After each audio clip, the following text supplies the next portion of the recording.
commencer, on photographie. Premier trimestre 2015 comparé au premier trimestre 2014.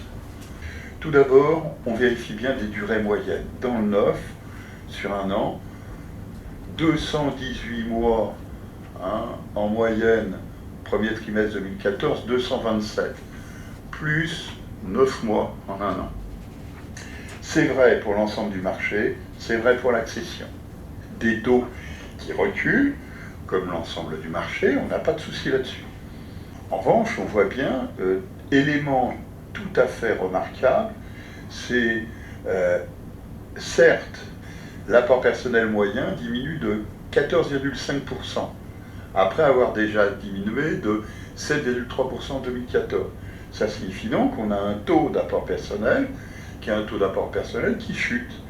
4,5 points pour l'accession à la propriété, de 4,4 points pour l'ensemble du marché. C'est-à-dire on a un taux d'apport personnel qui est en train de redescendre vers des niveaux très bas, comme on va le constater dans ce qui suit. Des coûts moyens d'opération qui montent un peu, c'est la particularité, plus vite dans le neuf que dans l'ancien, on va le voir. Des coûts d'opération 1,2% sur un an. Et puis là, alors la particularité, ce qui va aussi distinguer le neuf ou ancien, c'est l'évolution des revenus des ménages qui réalisent des projets.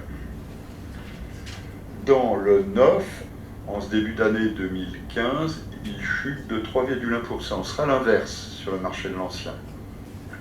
Le taux d'apport personnel, ça résume toute la dynamique de la reprise qui est derrière. Elle est portée par des conditions de crédit, mais la dynamique, elle est aussi portée par une ouverture du marché sur des ménages de plus en plus modestes et de moins en moins dotés en apport personnel. Le taux d'apport personnel descend à un niveau qu'on n'avait jamais observé par le passé. Voilà.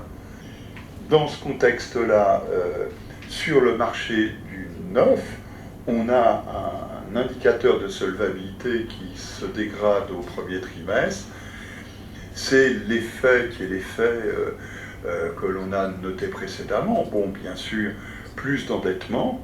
Oui, bien sûr, on l'a vu, des conditions de crédit qui s'améliorent, certes, mais une progression des coûts des opérations et puis des revenus des ménages qui se réduisent en trimestre glissant annuel.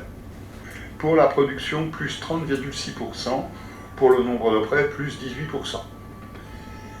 Et si on est en niveau annuel glissant, la production plus 9,7% et le nombre de prêts plus 3,6%.